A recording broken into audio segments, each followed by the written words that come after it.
sarjassamme erämieselämää. Olemme täällä Kaunissaaren grillituvalla. Tullut piiloon meren ankaraa ilmaa, sadetta. Olemme juuri laittaneet makkarat tulille ja ihmettelimme tässä, että minne ne Jarin leivät ovat kadonneet. Mutta paikkasimme ne sitten sillä terveellisellä juomalla, oluella. Olemme juoneet jo useamman pullon.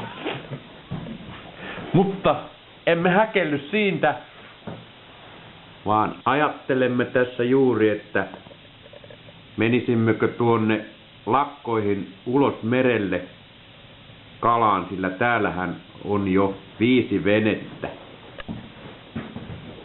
riutoilla.